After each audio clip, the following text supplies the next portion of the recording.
El mensaje de esta tarde lleva por título, escuché bien, la maravillosa falta de conocimiento que interrumpe el crecimiento. Ese es el título, la maravillosa falta de conocimiento que interrumpe el crecimiento. Yo ya sé más o menos qué se vino a su mente. ¿Qué tiene de maravilloso eso? ¿Qué tiene de maravilloso que el crecimiento y el conocimiento sea interrumpido? ¿Qué tiene de maravilloso eso? Lo que pasa es que si yo ponía la falta de conocimiento que interrumpe el crecimiento, no iba a captar su atención, no iba a hacerlos pensar en esto. Pero tengo un versículo para dar un ejemplo de por qué le puse yo la maravillosa falta de conocimiento que interrumpe el crecimiento. Y eso está en Gálatas, lo que le dijo el apóstol Pablo a los Gálatas, capítulo 1, versículo 6. Dice: estoy maravillado de que tan pronto os hayáis alejado del que os llamó por la gracia de Cristo, para seguir un evangelio diferente. Se da cuenta que cuando comprendemos lo que está hablando el apóstol, este maravillarse no es un maravillarse bueno, un maravillarse que causa alegría, que causa emoción. Es un maravillarse negativo. Está diciendo, ¿cómo se alejaron tan rápido, ¿cierto?, del que llamó, de Cristo, que les dio la gracia, para seguir algo diferente. Por eso que el título habla de la maravillosa, pero no es un maravillarse positivo, es algo negativo, un asombro, claro. Porque la consecuencia de que suceda esto, como dice el título, es maravillosamente preocupante. Porque el que no crece, escuche bien, el que no crece inevitablemente perece. ¿Cómo es eso? Sí, el que no crece, perece. Ahora la pregunta que sale de inmediato es, ¿qué produce, escuche bien, qué produce la falta de crecimiento?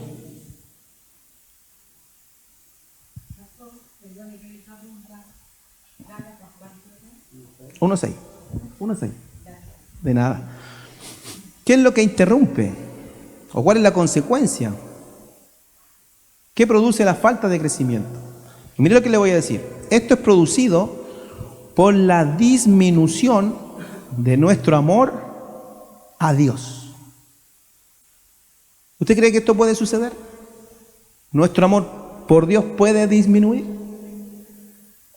Porque el amor de Dios hacia nosotros no disminuye. El amor de Dios es eterno y Él lo planeó de antes de la fundación del mundo. Amarnos con su amor eterno, con su amor perfecto.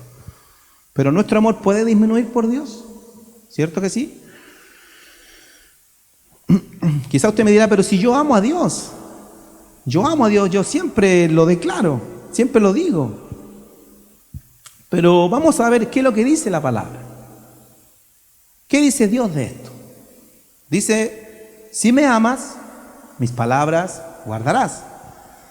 Eso está en Juan 14, 23, 24 y lo vamos a leer.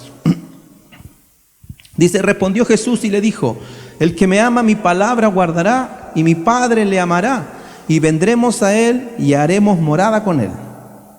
Y la pregunta es, ¿estamos guardando su palabra? No me conteste, piénselo, analícelo. ¿Estamos guardando su palabra? Le doy unos segunditos para que usted lo analice. Y la segunda pregunta es, ¿se puede guardar algo que no se tiene? ¿Se puede recordar algo que no se oye? ¿Qué dice usted? No, ¿cierto que no? Versículo 24 dice, el que no me ama, ahora dice, no dice el que me ama, dice, el que no me ama, no guarda mis palabras. Y la palabra que habéis oído no es mía, sino del Padre que me envió. Mire lo que dice lo que dice aquí Jesús. Cada palabra que sale de este libro por nuestra boca, que entra por nuestros oídos, que entra por nuestros ojos, no son palabras mías, no son palabras tuyas, ni siquiera Jesús se atribuyó esas palabras como de él. Porque dice, y la palabra que habéis oído no es mía, sino del Padre que me envió. Y hoy día, ¿quiénes son los enviados? Nosotros. Hoy Jesús nos ha enviado a llevar la palabra que no son nuestras, sino de Dios. Y eso tiene que tenerlo claro tanto la persona que las comparte como el que las recepciona. Amén. El versículo es claro: si no guardamos su palabra, no le amamos. Y la pregunta es, a lo mejor nos falta amor por Dios. Usted podría decir, no, es imposible que me pase a mí. Sí puede pasar quizás en las iglesias, pero a mí no. Ahora la pregunta es, ¿qué representas tú en esta reunión? ¿Qué representas tú en esta reunión?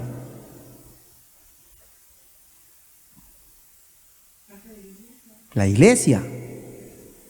La iglesia. Entonces, si esto pasa en la iglesia, ¿nos puede pasar a nosotros que somos los representantes de la iglesia? Amén. Hay un llamado de atención en la... ¿Alguien habló? ¿No? Hay un llamado de atención en Apocalipsis 2, que no es personal, pero sí es a la iglesia. Vamos a leer el capítulo 2, versículo 4, y al final del mensaje vamos a retomar un poco estos versículos. Dice Apocalipsis 2:4, es el mensaje a la iglesia de Efeso. Pero tengo contra ti que has dejado tu primer amor. Aquí está hablando Dios, que tiene algo contra esta iglesia, y le está diciendo que ha dejado su primer amor. Si bien es cierto, al principio de estos versículos, Dios reconoce el trabajo, el esfuerzo, reconoce que han podido reconocer, valga la redundancia, las falsas doctrinas, los falsos maestros, reconoce que han llevado la palabra de verdad, que comprenden la palabra, pero tenía algo contra ellos, que habían dejado su primer amor. ¿Y esto qué quiere decir en pocas palabras? Que a veces la empatía espiritual se puede volver apatía espiritual. Ya no está ese deseo de empatizar. Y esto lamentablemente nos conduce a una muerte espiritual. Quiero que me acompañe a Hebreos capítulo 5, versículo 11. Este libro no se conoce el autor, muchos dicen que es muchas personas, algunos se lo atribuyen a Juan, otros a Pablo, pero eso es un tema para verlo en otra ocasión. Vamos a ver lo que dice el texto. Dice, acerca de esto tenemos mucho que decir y difícil de explicar, por cuanto os habéis hecho tardos para oír. Había mucho que decir, pero se le estaba complicando el explicarlo porque se habían hecho tardos para oír. ¿Qué es tardo para oír? Tardo para oír es dejar de oír. Así de simple, dejar de oír. Su significado implica pereza, vagancia, estupidez, negligencia. Pero no cualquier negligencia, una negligencia culpable. Porque debiendo no dejar de oír, habían dejado de oír. Eran culpables de haber dejado oír, eran negligentes. Cuando nosotros hablamos de pagar el precio para seguir a Cristo, ¿a qué nos estamos refiriendo con eso? ¿A qué lo asocia usted cuando nosotros decimos tenemos que pagar el precio? Hay que pagar un precio por seguir a Cristo. Claro, muchos dirán, no, es que el precio lo pagó Cristo. Él pagó el precio para que nosotros pudiéramos ser salvos. El precio tiene que ver con las pruebas que vamos viviendo.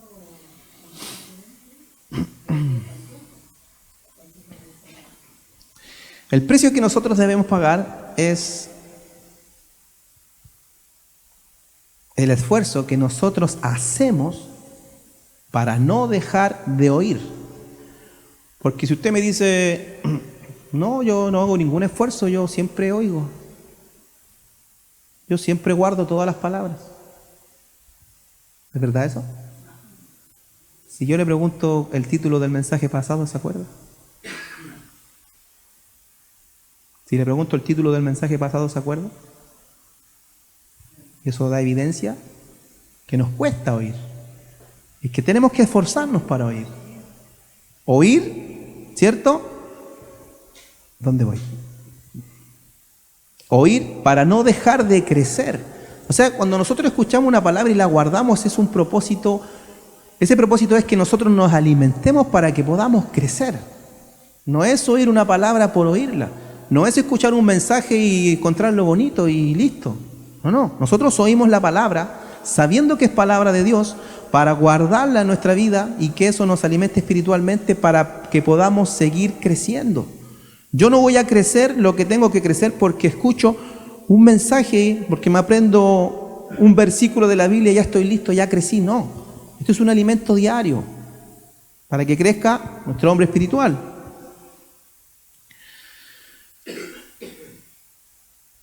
Si nosotros no dejamos de crecer, eso nos ayuda a no perder el amor.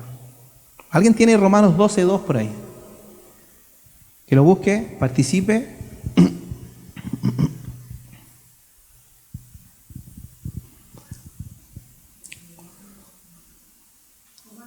Les tiro aquí los que leen. Romanos 12:2. Tome, para que quede en la grabación. No os conforméis a este siglo, sino transformaos por medio de la renovación de vuestro entendimiento, para que comprobéis cuál es la buena voluntad de Dios, agradable y perfecta. ¿Está claro el versículo? No os conforméis, renovad nuestro entendimiento, porque es necesario que comprobemos cuál es la voluntad agradable y perfecta de nuestro Dios. Si no guardamos su palabra, si no escudriñamos, ¿cómo vamos a conocer nosotros la perfecta voluntad de Dios? ¿A cuánto les pasa que a veces en lo cotidiano va pasando el tiempo y hay cosas que dejan de llamar la atención? Que quizás en una época llamaron mucho la atención, pero pasa un tiempo y te das cuenta que ya esas cosas dejan de llamarte la atención. Y yo quiero contarle un ejemplo personal. Me voy a ir bien para atrás, a lo mejor algunos se van a acordar, algunos no. Un día estábamos conversando, hablando con mi hijo, y le preguntaba yo que los monitos que a él le gustaban, que lo que él estaba viendo ahora y todo. Y yo le decía, no, cuando yo era chico, veía unos monitos animados que se llamaban Sankocay. No sé si a alguien le suena ese nombre. Eran súper buenos, le decía yo. Bueno, son bonitos, algún día los vamos a buscar para que los veamos, le dije. Y un día busco en YouTube y estaban los capítulos. Y dije, oh, están aquí. Los voy a ver, dije yo. Y cuando puse un capítulo, así la verdad, y corta, no le encontré ni un brillo. Ni un brillo, no me llamó la atención para nada. Ya no lo disfrutaba. ¿Y qué pasó? ¿Qué pasó? Decía yo, ¿por qué? ¿Por qué sucedió esto?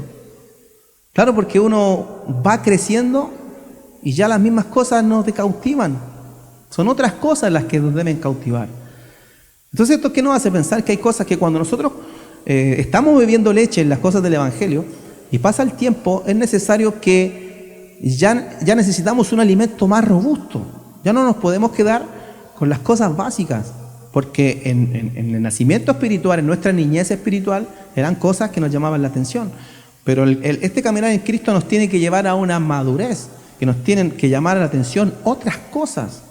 Y me tomo del mismo verso de Romano, que ser renovados, porque hay cosas que van quedando atrás. Por eso yo les quería poner este ejemplo, que hay cosas que a veces uno piensa que las va a seguir disfrutando y ya no las disfruta, porque está enfocado en otras cosas, porque uno ha ido creciendo, ha alcanzado una madurez, que son cosas que ya no le llaman la atención. Versículo 12 dice, porque debiendo ser ya maestros Después de tanto tiempo tenéis necesidad de que se os vuelva a enseñar cuáles son los primeros rudimentos de las palabras de Dios. Y habéis llegado a ser tales que tenéis necesidad de leche y no de alimento sólido. ¿Qué pasó? Es como que el apóstol estaba diciendo, en vez de ya ustedes estar enseñando a otros, en vez de estar compartiendo la palabra, era como que les preguntaba al apóstol, a ver, ¿cuánto tiempo ustedes ya son hijos de Dios? ¿Cuánto tiempo llevan aprendiendo del Evangelio, aprendiendo las cosas del Señor? ¿Cuánto tiempo llevan ustedes? ¿Cuántos años? Como que él les dijo, ¿y uno creen ustedes que ya están para estar enseñando? ¿Cómo les voy a tener que volver a repetir las cosas del principio? O sea, todavía están cautivados con las cosas que los cautivaban cuando eran niños espirituales. No, ya están para otra etapa, ya están para un crecimiento, están para una madurez, para comer comida más sólida. Cuando nosotros nacemos humanamente, lo primero que hacemos, ¿cierto? Nos cuidan. Y cuando entramos al colegio, ¿qué es lo primero que nos enseñan? O al jardín. Las vocales, ¿no? Las vocales. Después vienen las consonantes que están dentro de un abecedario, ¿cierto? Y yo preguntaba, si en algún momento nosotros olvidáramos el abecedario, eso nos podría llevar a olvidar el para qué lo aprendimos. ¿Para qué a los niños se les enseñan las letras? ¿Para qué se les enseñan las consonantes? Para que puedan construir oraciones, para que se puedan comunicar, ¿cierto? Para que puedan saber cómo se escriben las cosas. Y si se olvidan en el momento que están aprendiendo el abecedario, olvidaran el por qué, sería complicado. El deseo se manifiesta por la necesidad. ¿Por qué necesito aprender el abecedario? Mire, ¿por qué necesito aprender el abecedario? Porque deseo aprender a comunicarme. ¿Por qué necesito aprender su palabra? Porque deseo tener una relación en buena comunicación con mi Padre a través de Jesucristo.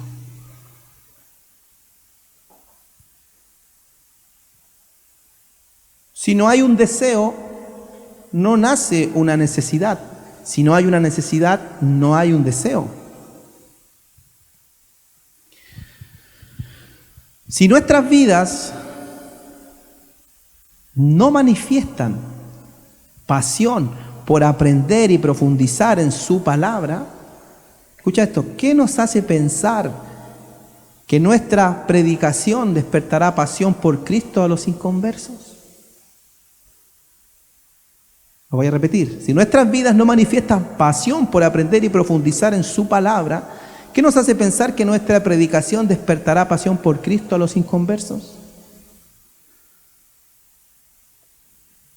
¿Qué dice Mateo 7:28?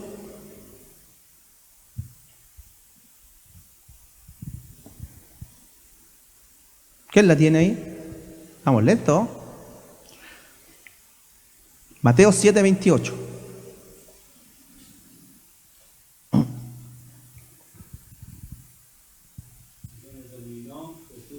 Toma. Y cuando terminó Jesús estas palabras, la gente se admiraba de su doctrina, porque les enseñaba como quien tiene autoridad y no como los escribas. La gente se admiraba porque Jesús enseñaba con autoridad, porque él era un apasionado por las cosas de su Padre. Los escribas también enseñaban, pero no reflejaban esa pasión. Los fariseos también enseñaban, pero no reflejaban esa pasión.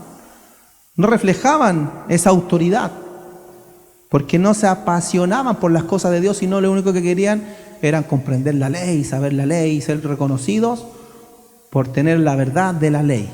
Pero nada pasaba en sus vidas cuando escudriñaban esta ley. No era lo mismo que pasaba con Jesús, porque era una convicción que lo mejor que él podía transmitir eran las palabras de su Padre. Si las palabras de nuestro Padre es lo mejor que tenemos, ¿no deberíamos apasionarnos por ellas? ¿Qué es tener autoridad? Es creer en la autoridad de la palabra. Si yo creo en la autoridad de la palabra, escudriño su palabra, tengo la autoridad de su palabra porque creo. ¿En qué estaba pensando Dios cuando te creó? ¿Te has pensado alguna vez? ¿Qué estabas pensando Dios cuando me creaste? ¿Por qué los dones? ¿Por qué los talentos? Porque nos hizo buenos para algo, eso es una realidad. Algo bueno tenemos que tener, si somos hechura suya. ¿Buenos para qué?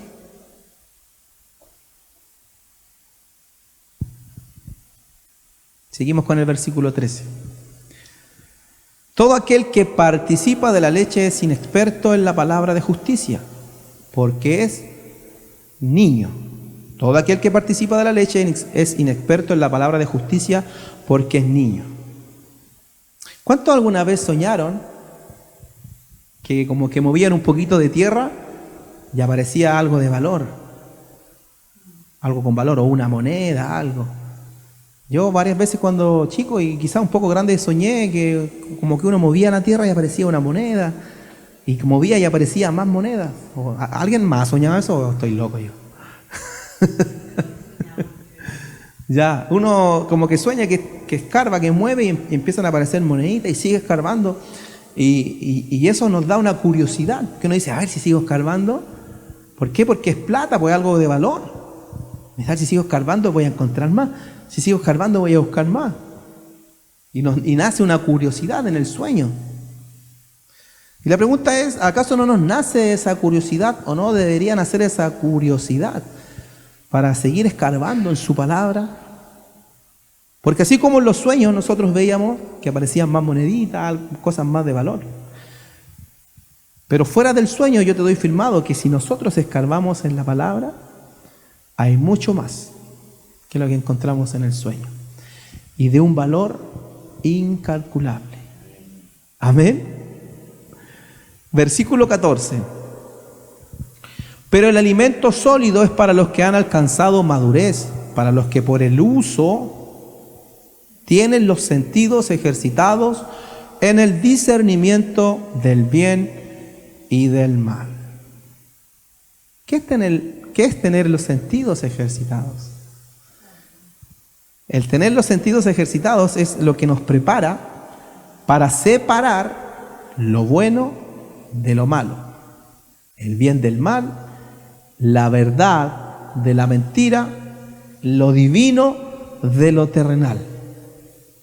Pero hay que estar ejercitados. Primera de Timoteo 4:7. ¿Qué le dice el apóstol a Timoteo? Desecha las fábulas profanas y de viejas y ejercítate. Versículo nos dice sentidos ejercitados, y acá el apóstol le da el consejo a Timoteo: ejercítate para la piedad. ¿Qué requiere el ejercicio? El ejercicio requiere un esfuerzo, requiere metas, requiere disciplina. Si tomamos el ejemplo de los atletas, ¿cierto? ¿De cuántas cosas ellos tienen que negarse? Tienen que ser disciplinados, tienen que dormir las horas que corresponden, tienen que entrenar. Y un atleta tiene que estar constantemente batiendo su propio récord para ser mejor. Hay un ejemplo en la palabra que dice que los atletas corren y se preparan, ¿cierto? Y da el ejemplo, dice que pero en esa carrera, por mucho que se preparen, por mucho que se disciplinen, por mucho que hagan las cosas bien, dice que en esa carrera solo uno es el ganador. Amén. Pero aquel que se ejercita para la piedad, se esfuerza, se disciplina, aunque llegue segundo, tercero, cuarto, tiene la posibilidad de ganar. O sea, la posibilidad es para todos. Todo el que se ejercita. La pregunta es, ¿cuáles son tus metas para este año? Para crecer en la piedad. ¿Has puesto metas? ¿Tienes algo preparado para este año antes que termine? ¿Estás rompiendo tus propios récords de conocimiento de Dios? ¿Te estás ejercitando en la piedad? ¿Será que nos estamos volviendo insensibles al sacrificio de Cristo? ¿Será que su sacrificio está perdiendo peso? ¿Será que no lo estamos apreciando como antes?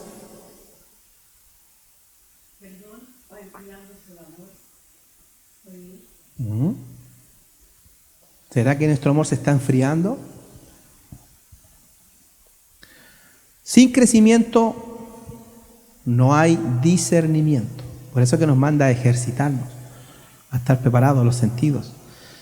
Me llama la atención porque me recordaba en el libro de Jonás que la palabra discernimiento es importante cuando se nos dice a nosotros que debemos tener el discernimiento, porque cuando en el capítulo 4 de Jonás, en el último versículo 11, está enojado porque Dios destruyó la calabacera, ¿cierto? Y Dios le responde a Jonás, le dice: te enojas por la calabacera por la cual no trabajaste, ¿cierto?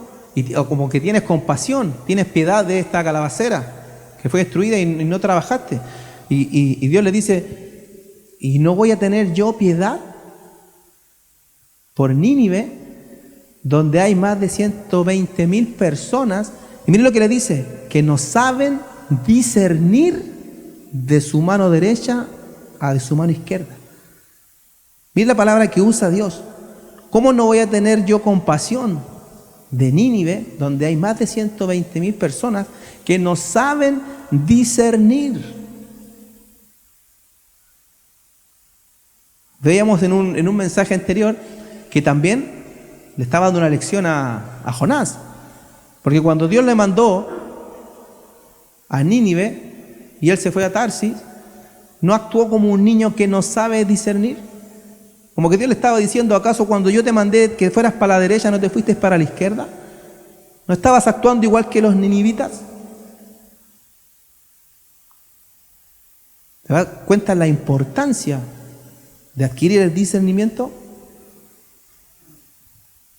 ¿Qué provoca el no tener discernimiento? Lo que provocó en Jonás, que se nos haga difícil entender y obedecer y caminar hacia la dirección correcta.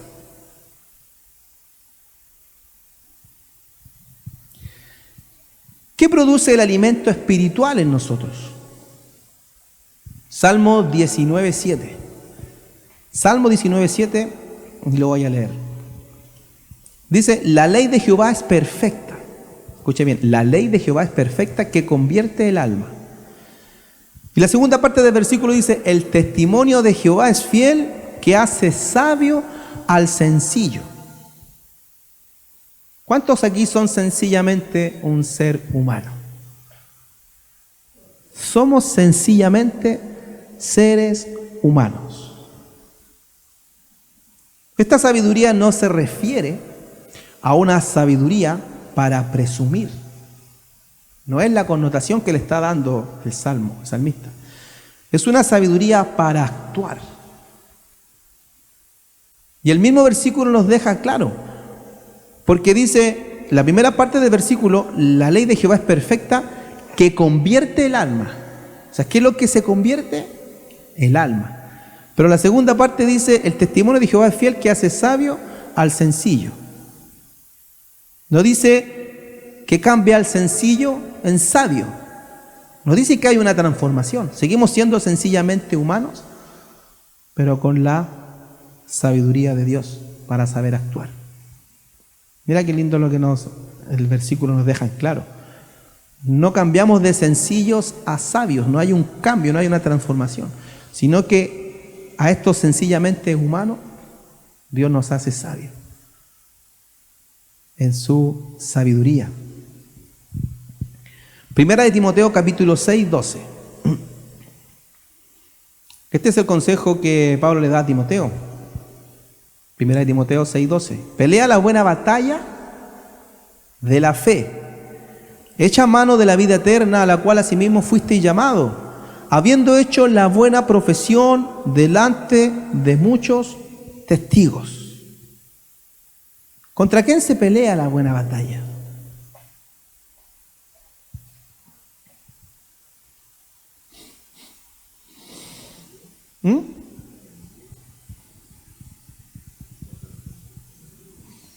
Contra mi carne, contra mi mente, contra mis pensamientos que no se quieren alinear a la enseñanza de Dios. Esa es la batalla que debemos pelear nosotros día a día. Llevar todos nuestros pensamientos cautivos a la obediencia de Cristo. Esa es la batalla, esa es la buena batalla. No hay una batalla mejor que esa. No hay otra batalla en la cual nosotros debemos desgastar nuestro esfuerzo. No, esa es la buena batalla. Luchar contra todo lo que nos lleve a no obedecer las enseñanzas de Dios. Después Pablo en 2 de Timoteo 4:7, él dice, declara, he peleado la buena batalla, he guardado la fe. 2 de Pedro 1:5 dice, vosotros también poniendo toda diligencia, por esto mismo añadid a vuestra fe virtud, a la virtud conocimiento. Y usted sabe todo lo que sigue después en ese versículo. Dios nos proveyó de su palabra para vivir la vida ejercitándonos en piedad.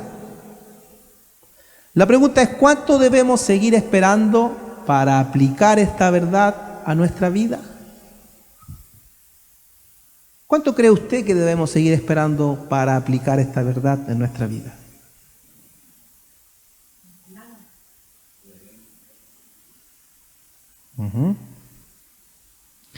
Hay una palabra importante en este versículo que dice toda diligencia. Poniendo toda diligencia. Cuando hablamos de diligencia estamos hablando de un esfuerzo. Algo que tiene que hacerse ya, es una diligencia. Pero cuando dice toda diligencia es un esfuerzo mayor. Es más que eso. O sea, si usted hoy día piensa y dice, no, si yo sí me he esforzado, ya no estoy esperando para ejercitarme en esto, sí me he esforzado, esfuérzate más. Si tú dices, me he esforzado un poco más, que tu esfuerzo sea mayor. Eso connotación tiene esta palabra, toda diligencia. Versículo 8, porque si estas cosas están en vosotros y abundan, no dejarán estar ociosos ni sin fruto en cuanto al conocimiento de nuestro Señor Jesucristo. ¿Para qué tenemos que hacer todas estas cosas? ¿Para qué tenemos que ir añadiendo? Para no estar ociosos ni sin fruto, pero ¿en cuanto a qué? Al conocimiento de nuestro Señor Jesucristo. ¿Por qué es tan vital buscar este conocimiento? Porque es lo que nos ayuda a no dejar de crecer, para no perecer y continuar creciendo para llegar a la estatura de la plenitud de Cristo. Efesios 4:13. ¿Alguien lo tiene ahí?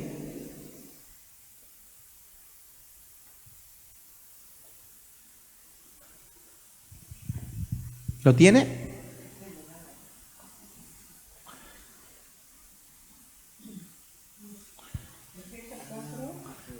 Ya. Dice: hasta que todos llegamos a la unidad de la fe y del conocimiento del Hijo de Dios, a un varón perfecto a la medida de la estatura de la plenitud de Cristo.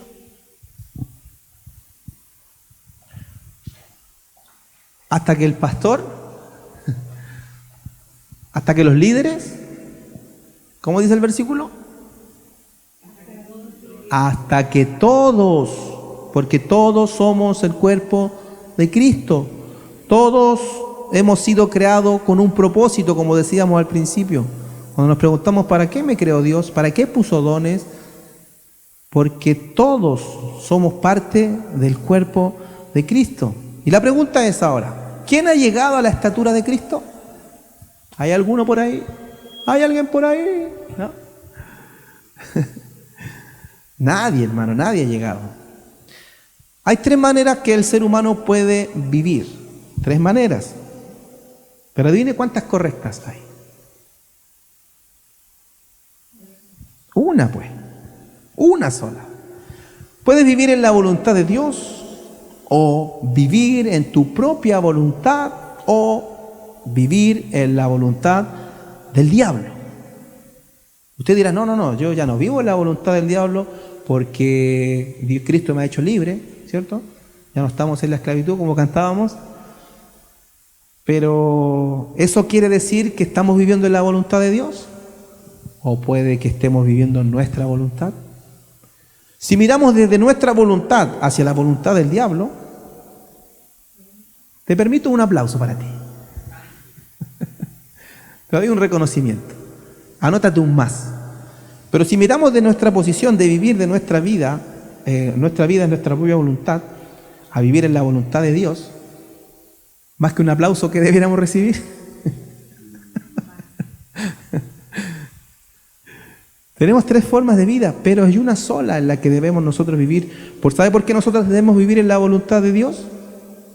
Porque fuimos hechos hijos de Dios.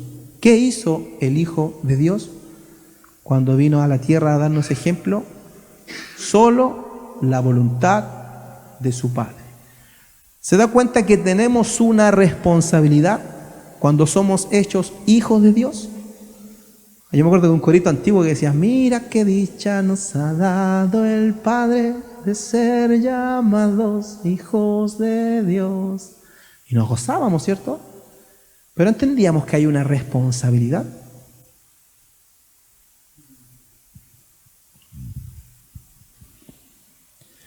Segunda de Timoteo 2:24. Dice, porque el siervo del Señor no debe ser contencioso, sino amable para con todos, apto para enseñar. Pregunta, ¿todos aquí se sienten aptos para enseñar? No me conteste. No me lo diga. Quizás usted dirá, como decíamos algunos antes, no, ¿cómo voy a estar parado yo en un púlpito predicando? Cuando a mí me dijeron vaya a predicar, se me cayó la cara hasta el suelo. ¿Qué? ¿Yo predicar? No, ¿cómo? Pero no se trata de prepararse solo para predicar, no se trata solo de prepararse para estar en un púlpito, para entregar una palabra. Se trata de que como hijos de Dios debemos estar preparados para enseñar. Dice Sufrido que con mansedumbre corrija a los que se oponen, por si quizás Dios les conceda que se arrepientan para conocer la verdad.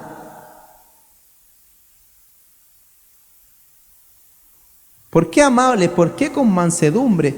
¿Por qué preparados? ¿Por qué dispuestos a enseñar? Porque a Dios le plació que nosotros conociéramos la verdad.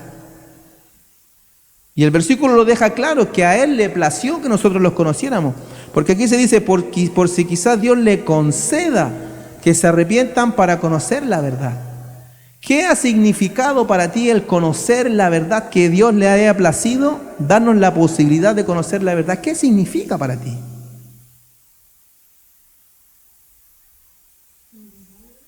Un regalo.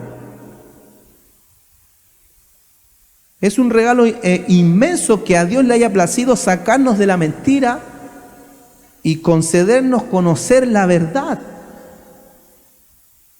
Si eso significa lo que debería significar para nosotros, nosotros deberíamos estar preparadísimos para enseñar, para ver si Dios le concede el mismo privilegio que nos dio a nosotros, para que los que no le conocen puedan conocerle y puedan ser salvos.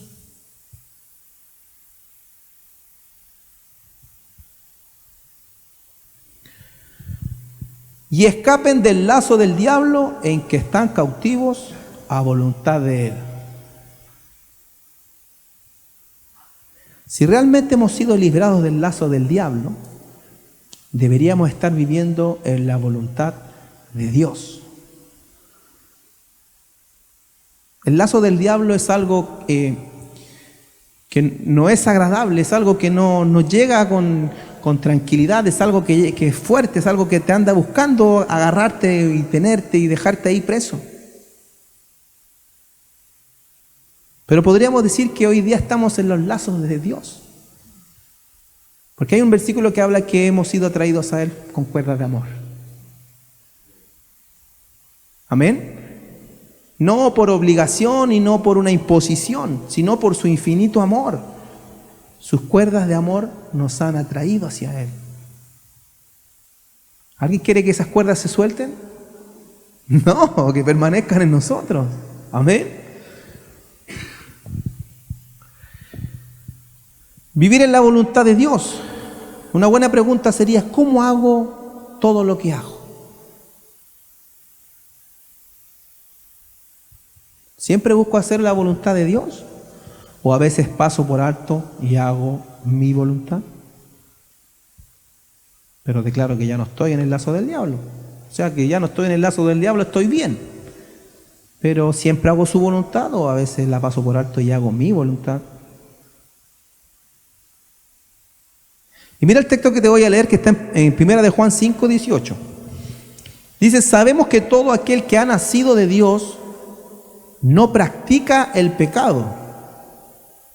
Usted dirá, entonces no he nacido, porque aún peco. Pero la connotación de esta palabra práctica es la misma que el ejercítate. Es con una disposición, o sea, con una práctica, con algo que yo hago siempre, que lo hago a sabiendas, que me preparo para hacer eso. Es algo que hago todos los días, lo practico. Si bien es cierto, seguimos pecando, pero como dice Jonathan siempre en la reunión de varones, nadie se levanta pensando que va a pecar. No, hoy día me levanto ya, qué rico, hoy día voy a ver dónde peco. No. Nadie se dispone para pecar. Pero aquí dice que no practica el pecado, pues aquel que fue engendrado por Dios le guarda y el maligno no le toca. Amén. Entonces, ¿qué se podría estar refiriendo a este pecado? A lo mejor es la esencia. ¿Cuál es la esencia del pecado? La desobediencia. Entonces, cuando nosotros no obedecemos a Dios, ¿qué estamos haciendo?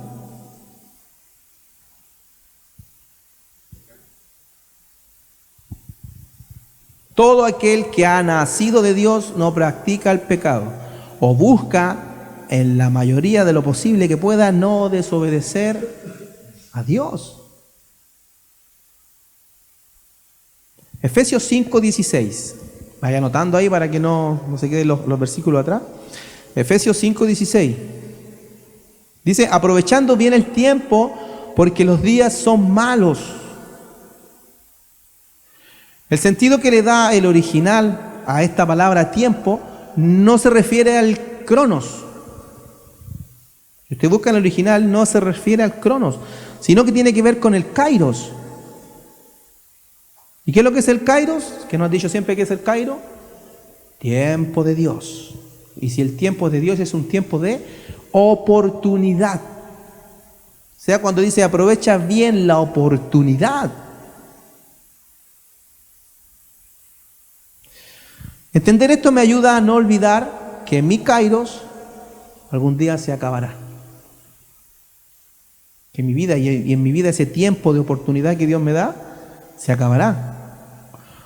Y si yo comprendo esto, debo vivir cada día de mi vida dando todo mi esfuerzo por buscar el reino y predicar el evangelio hasta el último aliento de mi vida cada día, porque es un tiempo que me ha dado Dios. Amén.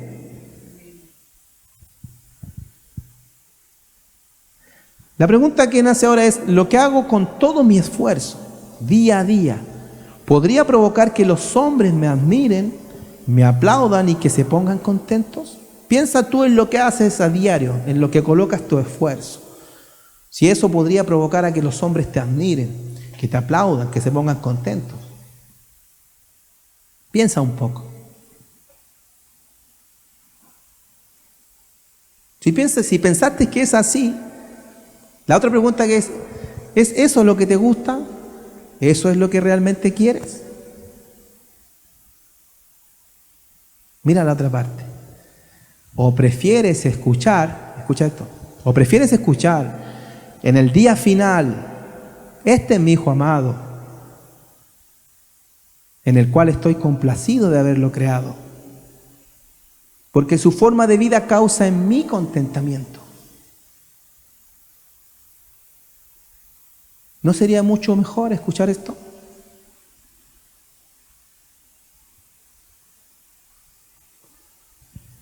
Versículo 17, por tanto no seáis insensatos, sino entendidos de cuál sea la voluntad del Señor. Dios no va a declarar estas palabras que tú eres un hijo amado, que está contento. Él no va a declarar estas palabras porque solo decimos creer, porque solo nos congregamos, porque solo escuchamos mensajes, porque solo escuchamos música cristiana. Estas palabras serán declaradas sobre los que entiendan la voluntad de Dios. Estas palabras serán declaradas para los que entiendan la voluntad de Dios y hagan la voluntad de Dios. Amén.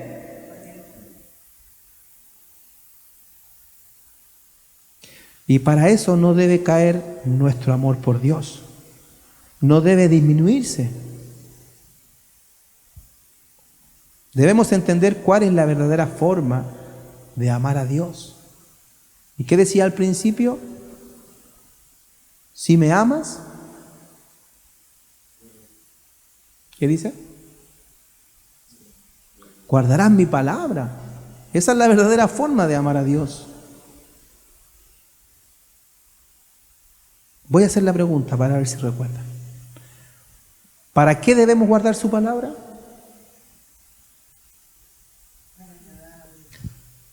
Para hacer conforme a su palabra. ¿Por qué guardamos su palabra? Para hacer conforme a su palabra. ¿Dónde encontrábamos ese texto? Josué 1, 8, 9. Mira que te mando que te esfuerces, seas valiente, no temas ni desmayes, porque Jehová, tu Dios, estará contigo donde quiera que tú vayas. Nunca se apartará de tu boca este libro de la ley, sino que de día y de noche meditarás en él, para que guardes y hagas conforme a lo que tú quieras que sacar de ahí que está escrito, a lo que tú quieras nomás. No, a todo lo que en él está escrito, todo. ¿Qué es lo que es todo? Todo, pues hermano.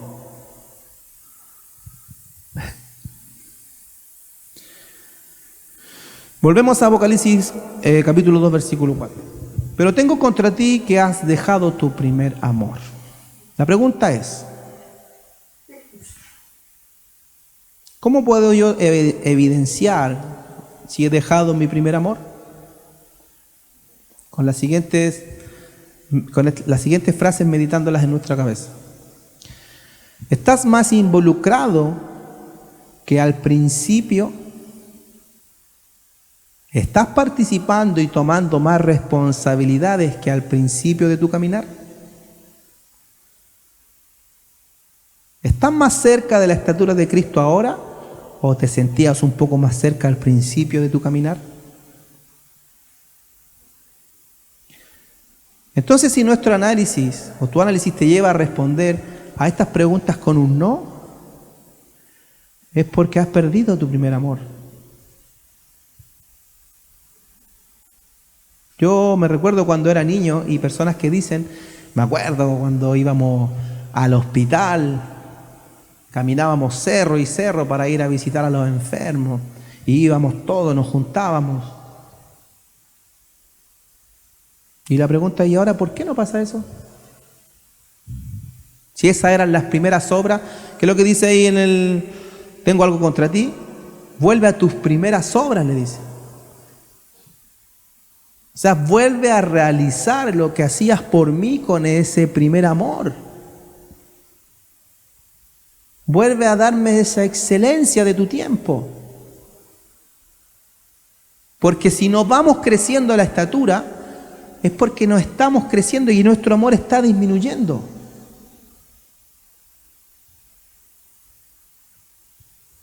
Creo que el mensaje en lo que hemos meditado ya nos ha dado más o menos la solución de qué es lo que tenemos que hacer. No quiero repetirlo porque si te lo repito, quizás al escucharlo eso va a causar una tranquilidad. Porque siempre cuando escuchamos la respuesta, lo que hay que hacer, como que eso nos da una tranquilidad y nos deja así como pensando en eso, pero pensando y no haciendo. Así que espero que lo que hemos escudriñado hasta acá nos impulse a buscar y encontrar la solución. Si es que hoy hemos reconocido que nuestro primer amor se ha disminuido. La solución no son las palabras, sino las acciones. Voy a terminar con el último versículo que está en 2 Corintios capítulo 5.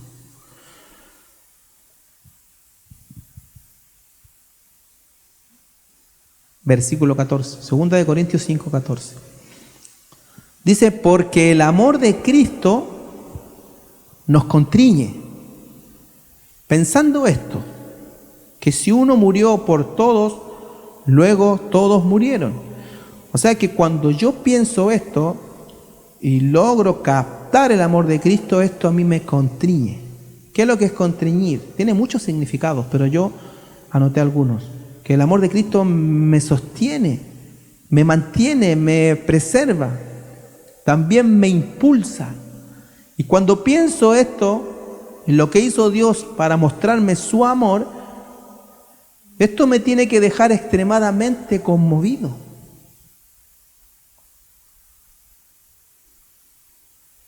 Versículo 15 dice, y por todos murió, para que los que viven ya no vivan para sí. Cristo murió por usted. Amén.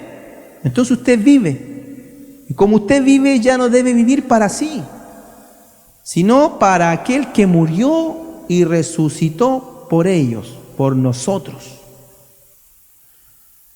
Vivamos para Cristo. Crezcamos. Amémosle. Obedezcámosle. No permitamos que nuestro amor por Él sea disminuido.